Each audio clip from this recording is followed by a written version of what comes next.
so in love with you. Welcome back to Real Estate Mindset. Today's video is going to be absolutely bonkers. Now, the data is in, and today we're going to go over all things new homes because finally, Fred Economic Data has updated all 5 of their new home tracking charts. So we'll dig into all of that stuff today just to see if there's additional price decline, see if we have more inventory, is there more construction, is there more permits, things of that nature. Now, the thing is, guys, is new home builders right now have all-time highs on their stocks, and as of right now, they are making a killing on us as potential current and future homeowners. And the astonishing thing about all of this is they have the ability to lower their prices substantially because their profit margins are so high. The cost to build in 2023 is much lower than 2022 and 2021. So instead of the new home builders lowering the cost of these houses along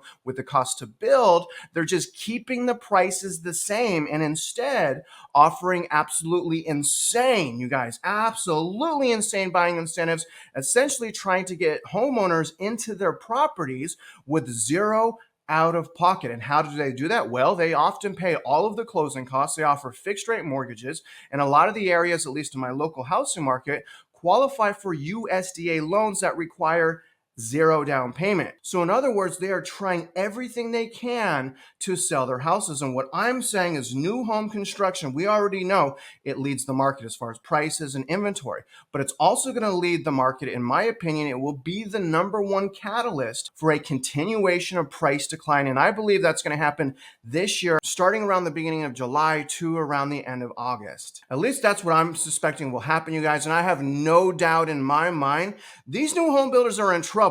They just don't know it yet. And I understand the supply and the inventory. And I also understand that Americans are relying on new home builders to give us more inventory. But one of the issues with that is these are junk houses. You guys can look at the reviews yourself. I looked at many of the top new home builders.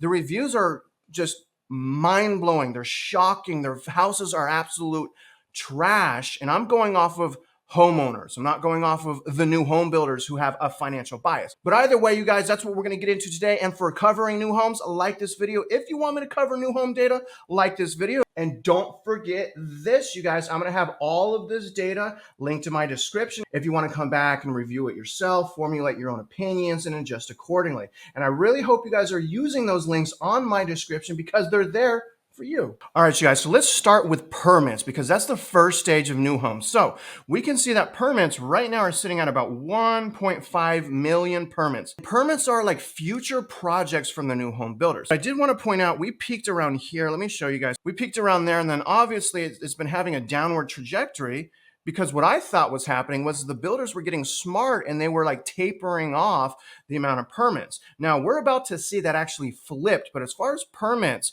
we did have a month over month increase. And you guys can kind of see that right here. So we did have a month over month increase, but I also wanted to point out where we're at as far as permits. So let me draw a line kind of going back.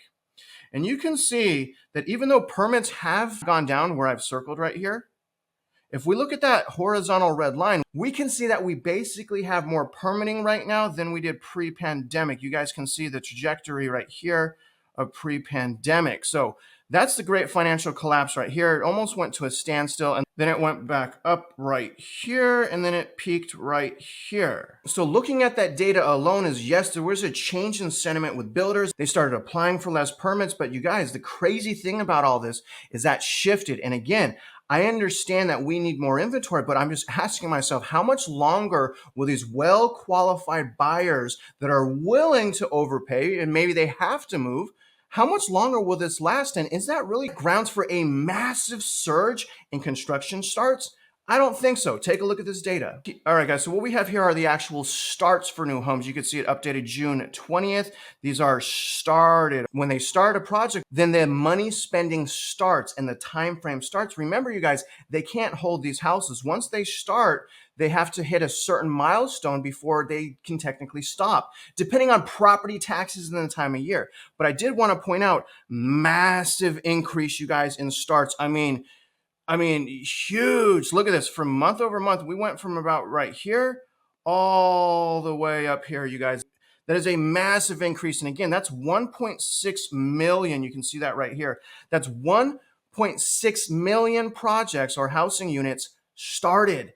That's insane. They literally, you guys can see it here, they threw caution to the wind after April. Look at that. Complete caution to the wind. That is a skyrocket up.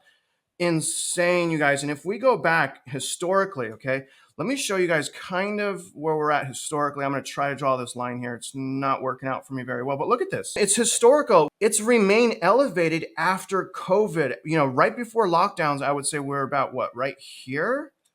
You know, sitting at 1.5. So even right before the lockdowns, the housing starts were actually, you know, kind of historically high, looking at the last 10 years at least, because look at, we started the decade out way down here, under 1 million units started. We can see an astonishing amount of homes right now that are being started. And I find that really, really shocking. And we'll look at homes under construction, which is even more shocking. But the reason I'm so surprised at what appears to be, you know, such a careless building spree is these builders are going to have it rough because they're getting commercial financing to start, finish, and continue these developments. And with so much of these loans fixing to refinance, it's going to be harder for a lot of these new home builders to maintain because their profits, because their expenses are going to skyrocket up, because their interest expenses are going to skyrocket up, because when they have to refinance and forced to refinance, their rate is going to be much higher. But the number two thing is credit tightening. So not only are the rates going to be much higher, it's going to be harder to get a loan because of the credit tightening. And the third thing is prices are going down on their assets. So it's kind of like a triple whammy. And when you throw vacancies in there, that's a 4-time whammy. And I'm going to tell you guys right now, had it not been for that $400 billion bailout, we would already see things breaking in the commercial real estate sector. But a lot of those people got bailed out. But the thing is, guys, is that money is starting to run out. So here's the new privately owned housing units under construction. Now, this is total units. This counts SFRs and multifamily. This was updated June 20th. You can see there's 1.68 million housing units right now under construction. I can't tell you how much money that is, guys. That is so much money that they're spending actively on housing that is not sold yet. And we're entering into the softer months of the year. We're going to be right out of spring buying season. The summer buying season is not going to be as great. This is insane to me. Again, it just, look at this graph, you guys. We're way up here, you guys, way up here. And look at, this is where we were at the last great financial collapse in 2006. Look at that right here. That's insane to me, you guys. We have so much more building right now. I'm going to tell you this, probably around 2000, you know, when we compare new home builders from right now to 2005, from an inventory standpoint and like exposure standpoint, they're in a way worse situation right now. The difference is it's harder to get loans right now. I'm going to say, but I would also say that the demand was the same back in the day because anyone can get a loan. So people were getting a loan.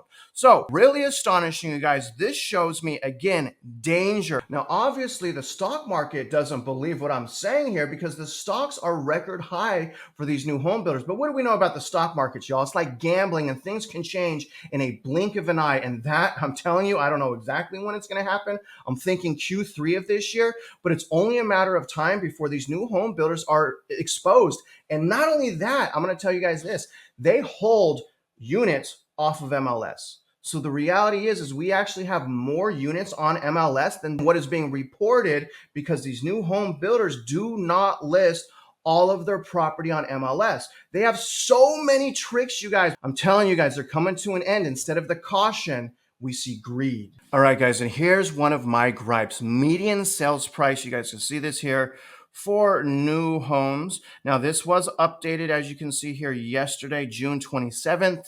The new median sales price for homes is $416,300. Now, this is my gripe, you guys. They can go down much more. It's cheaper now in 2023 to build houses. Labor's easier as well in 2023. These guys can go down in pricing, but again, we kind of expected this, you guys, because before they do price decline, they're obviously going to offer insane buying incentives like in crazy rate buy downs, paying your closing costs, design studio stuff, paying your flood insurance, paying your insurance. They offer all kinds of things because the last thing they want to do is what we see here, which is decrease prices. Now you can see clearly where the bubble is. right? Do you guys see where the bubble is? So really, I would say the bubble actually probably started right around here. Now, first of all, we did have a slight, you guys can see it right here. We had a slight increase week over week. We're still down substantially from this peak right here. So last month we were down about 15% from peak. And I was like, you guys, I've defined a crash of 15% from peak to trough. We hit a crash in median sales price in new homes. That is a fact, but it has rebounded slightly. It's still a massive decline in median sales price. I still think we have probably at least 15% to go. So I suspect that when all is said and done, we may have, and this may be the end of 2024, but I believe we're going to have median sales price for new homes end here before the market rebounds around $360,000, because really that's kind of where the bubble started. And again, that will happen if the market crashes, right? But if it's a mild reset and the federal government continues to prop up the housing market with QE, and even if they bail out the new home builders, then we probably won't reach 360. But naturally, you guys, I think we're going to go down another 15% at least for median sales price for new homes. And if you guys can't do me a favor, let me know what you think is going to happen. Do y'all agree with me? Do y'all have your own opinions? Do you think that median sales price for new homes is going to go up? Or do you agree with me that it's going to go down, and it's going to go down this year? Now, I don't think it's going to hit 360 this year, but I would anticipate it will hit around 360 by the end of next year. But you guys, do me a favor. Let me know what you think and why. And last but not least, the monthly supply of new homes. Now that has gone down. You guys can see it peaked over here and it's pretty much gone down. Month over month, it did go down. You guys can see that here to 6.7 months. Now, the good news is, guys, that's still a buyer's market. And we don't even know if this is counting all of the inventory. It's probably actually much higher, but we're going off of Fred economic data as always. 6.7 months, still a buyer's market. And I do want to point out that we peaked around here. Now, the last time we peaked that high, you guys, and you can see this here, we were at about 2009, right about here. Now, we're down here as far as supply. Let me draw a horizontal line, okay? Look at this. So basically what I'm trying to show you is we haven't had this much supply since about 2011. We have so much inventory for new home construction, it's popping out their ears. And you guys, I'm in Houston, Texas. And in Houston, Texas, there's new home building all over the place. Literally within about a 15-mile radius of my house, there's 6 or 7 new home developments. And when I drive them, I'm starting to see a lot more being completed that are just sitting empty. So my question is if they don't quickly sell these houses like over the spring and then the buying season in 2024, how on earth can these new home builders sustain with the amount of debt they're currently in and with no relief in sight? At least probably not till mid 2024, maybe the end of 2024. And what I mean by relief is either quantitative easing or interest rate cuts. Now, in conclusion, what do you do with this information? The first thing is you should understand that there are pros and cons with purchasing a new property. Part of the pros are a lot of times you get a new home warranty. A lot of times you can get good incentives to buy. But the disadvantage is you don't know if it's a lemon or not. And a lot of these new houses are turning out to be absolute nightmares for people. So there's that. And then the other thing is the process is generally extremely frustrating and unfavorable. And the third thing is at least in this market, more than likely, the price decline is going to be sharper and faster in a new home versus a resale home. And the reason that is new home builders will be forced to sell. In fact, they're already forced to sell. New home builders are forced to sell no matter the market conditions because they have obligations to meet, financial obligations to meet, whereas the resale people often don't. People can generally decide whether or not they want to move, except obviously relocation for work, medical emergencies, divorce, and things of that nature. But either way, you guys, these new home builders right now are frothing at the mouth. They're trying to make as much money as possible, and they are just spitting